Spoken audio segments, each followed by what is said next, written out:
Welcome to another AVID chat. David Harple and Jack Arnold. Jack, how are you today? Doing pretty good. How about yourself? Good. Day 2 of kids back in school, so getting into Oh, yeah, that that's routine. right. Yeah, that's nice. It's kind of nice. It is. Sure. Which actually brings us to the topic for today.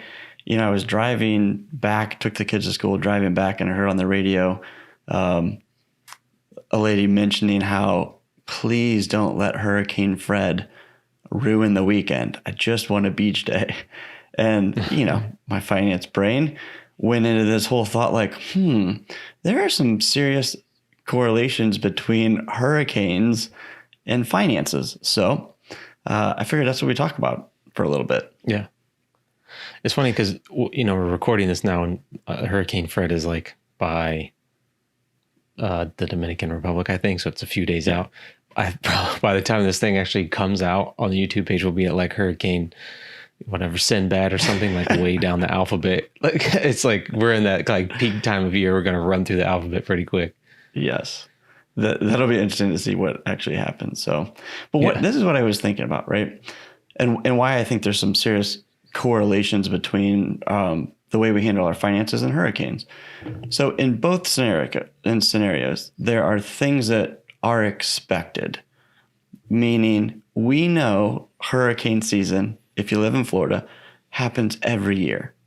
June to November, I think is the time frame. It's coming no matter what. Financially, there's a lot of things that are expected, whether it's regular bills or things that we know at some point are going to happen, whether it's a trip, I'm going to need tires on my car, Christmas gifts, you know, there's a laundry list of things. So those are similarities. And then on the flip side of that is the unexpected. What I don't know about a hurricane is really what name is going to come, when it's going to happen. You know, is it going to happen on August 15th? Did one happen on June 13th? I don't know. And the severity. So what impact is that hurricane actually going to have on me and my family? Same with finances. Things could happen out of the blue.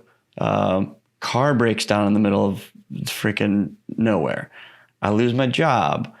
I mean, we could go through a long list, but my brain just started thinking, one, I personally, I'm a homeowner, you know that, and I actually live on the water in the flood zone in the canal. So if anybody should be really concerned about if our hurricane happens, what do I do? I've spent less time preparing for hurricane season than financial things that I want to do in the short and long term. Right. So, then oil changes. Does that make me a bad person? Like, I'm like, oh my gosh, if I have like Fred come as a Cat 5, I don't have an evacuation route. Yeah. I don't know. Or a place to go. Yeah, for sure. It's hard Right. Yeah. And when Irma came, you know, it was 2017. We just happened to be lucky that friends of friends have a big place. And they said, yeah, bring the whole family, come stay with us. So Irma was like 2 years ago at this point. Man, I was just running together. 17 or 18. Yeah, maybe it was 3 years ago. Yeah, who knows? It was a while. But yeah, that was the one that was like went up the middle of the state and was as big as the whole state. That was a big one. Cat 5 coming right at us. Yeah, right. I mean, that's a good point. I think that's you know, that's like, what is a true emergency? We always tell, you know, kind of the standard advice is to have an emergency fund, you know, like you need to have X amount of dollars worth of salary or some kind of number, what you should have an emergency fund. But we won't spend a whole lot of time talking about, well, what is an emergency? Truly an emergency? Like, it's not a, you know, you can't say that it's an unexpected, well, maybe you can say it's an unexpected expense, but so many things are not unexpected that we would say they're surprises, like you said, with the, you know, there's a hurricane coming, but it's not a surprise. Like, it's pretty much the same time of the year. And we live in Florida. It's pretty much, you know, you should expect it all the time. Yeah. Surprises. Right before I'm in Ohio. Yeah. I'm in Ohio. I have 25,000 miles on my tire. And long short, I was advised I need to replace them because of dry rotting and cracking and all that. That's a known expense at some point. I know I'm going to have to replace tires. I didn't think it would happen at 25,000. So it was unexpected and a surprise. Right. But that's not an emergency. So that's like a but it is unexpected. It's not, well, it's unexpected in the sense that it's a surprise, like you said. So that's like one of those things, like what is a true emergency, like a real emergency? Like you maybe losing your job is like a true emergency. What am I going to, I guess a global pandemic would be a true emergency, kind of depending on how that plays out. Like, I don't know, if you lost your job or, that would be, like, I guess, a true emergency, something that you really don't expect to happen in normal, if ever. You kind of randomly lose your job because of, a global pandemic, and then it happens. I guess that would be, true emergency. This is like before we got on, we were talking about Donald Rumsfeld, which everybody seems to hate kind of universally. I think he's George W.'s defense secretary, got us into, or kind of, advocated to going to war in Iraq, blah, blah, blah. way to dance around the description. Not going to turn this into a politics talk. However, he did have this framework where he would, he'd go through these known knowns, known unknowns, and then unknown unknowns, which is really, a true emergency in some sense would be those kind of unknown unknowns. I don't know what it will be, and I don't know when it's coming. Let me just prepare and just make sure that I have some kind of redundancy or resiliency built into my overall plan to handle those things. But a lot of things that I think sometimes you'd consider, most of us would say, oh, it was emergency, is mostly these are known unknowns. Like, I know they're coming. I'm not positive when, but this stuff is coming, and I just need to be somewhat prepared for it. So do you think there's a way, like, even if you think of an emergency fund, cash reserves, safety bucket, whatever you want to call it, that there's some validity to separating out, almost like if the shit hits the fan, so to speak, and I come home from bringing Clay home from school today, and literally the house is burned to the ground. I have insurance, but I've got some money set aside for that event. That's a little bit different than I'm creating cash reserves for the known but not sure when. And I'll go back to the tires. I know as a homeowner, my AC unit, it's going to need replaced. So I should be preparing for that, although I have no idea if it's going to be tomorrow or if I get another 5 years out of it. So back to the question, do you think those are two separate things, or is it all one thing? I think those are different things. I think, whatever, tires, AC going, so these things that are coming, and you can almost guess about how much it's going to cost. Those things you can plan for ahead of time.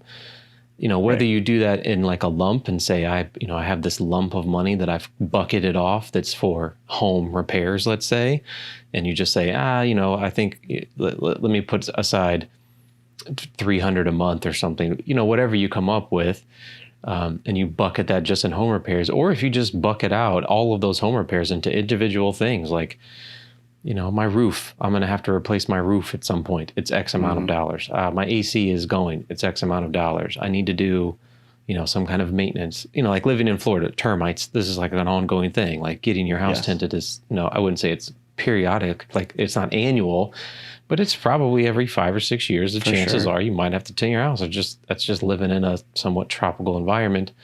Yep. It's coming. So how do you set that kind of stuff aside? So to answer your question, I do think that like known unknowns, things are coming, you're not quite sure when. I do think those things you can somewhat plan for and set money aside for, or at the very least go through, this is what I would do if this was to happen. I would have this money set aside or whatever. The other things are more just, even your house burning down with insurances. Yes, you can somewhat replace your house, but man, like what do you do in the meantime? Like that would be very unexpected and something that would be a true emergency. And you still have a deductible. So there's still some sort of out of pocket. So that's a known, unplanned type of thing, that if I have a 2% deductible or something on my, property, whatever that number is, I should be prepared in the event that something happens to be able to pay for that. So you have the financial side of it, and then the flip side, which you could argue maybe is, I don't know if it's more of a concern, but as a family, what's our plan? I know I can tell you when Mel and I have a break today, I'm going to say, hey, if a hurricane came, where do you think we would go? Oh man, who knows? Like that's tough too. Well, it's not like you can say I'd stay in a hotel because No. I mean, we both know that that's just not a plan because before you know it, those are full. And anyways, Yes. I think the gist would be kind of a how to plan for emergencies. You know, the only emergency is not losing your job, which certainly would it would probably fall into the bucket of a true emergency if it was unexpected, like, you know, just out of the blue. But out of the blue. So it's like how to plan. I think there's, you know, even if you thought about it, like there's known unknowns and there's unknown unknowns. Those unknown unknowns are true emergencies. Those are the things that you're setting aside kind of blank money in some sense. You have a bucket of emergency, if you want to call it that. You can call it unknown unknowns if you want. But then those known unknowns, like as much as you can plan for those things, I think sometimes what would happen is you turn everything into an unknown unknown that isn't a monthly bill. And like your tires, that's an emergency. And then it all gets bucketed into a big emergency fund. And then, but when a real emergency comes, you actually don't have it because you've underestimated that these things that you're doing, like tires, things are really things you could plan for. Christmas, we always use Christmas as an example with people is like, it's coming. It's the same time every year. You can somewhat plan for that over 12 months versus on December 15th. You know what I mean? So, well, exactly. And I think that's a great example because, I mean, we've done this in the past.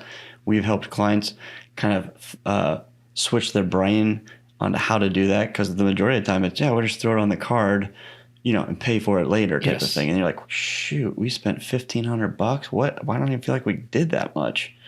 And then you're playing catch up as opposed to $100 a month and you spend $1,200 at Christmas. You're like, wow, that was cool.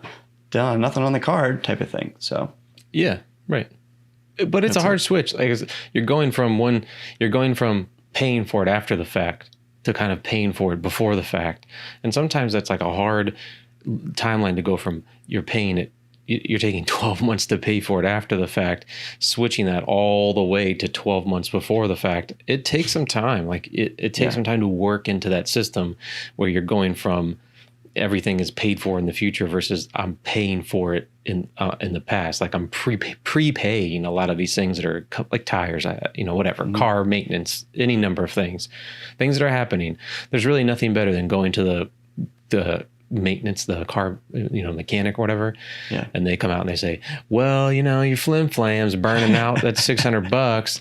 And you're like, crap, like I was not expecting that. But then, knowing that these things are coming and you say, well, hey, I don't want to do it, but hey, you gotta do what you gotta do. I gotta keep this thing going. So yeah, go ahead and fix it or don't, or whatever, you need, like you said, tires in Ohio, you're driving 1,200 miles back home. The last thing you want is to feel like you're making some kind of trade-off. Like, well, now I can't do this. Like, well, you were just like, well, I expected this. I planned for it. I got it set aside. I got to do what I got to do. Put the tires on there. Right.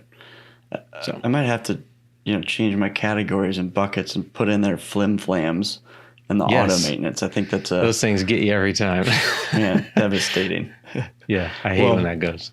I think we could probably talk for an hour on this stuff, but I think we hit the gist of it is, hurricanes have a lot of similarities to our financials and really the approach. I'm talking myself into, I'm not a horrible person because I don't have a evac strategy for Hurricane Fred. However, I'm now more mindful of, I probably should spend a little bit of time there just like I do on the cash flow stuff. So let's hope we have a sunny weekend and we'll see what happens with, I don't even know what number this one is this year, but I'm sure there'll be plenty more. Well, it's Fred, so we're on F. So we're pretty early. Yeah. So we're pretty early on, but it's the beginning. We're, like I said, by the time this thing comes out, we'll have 14 more. We'll have 4 coming this way all at the same time. So, but for now, we're on F. Right.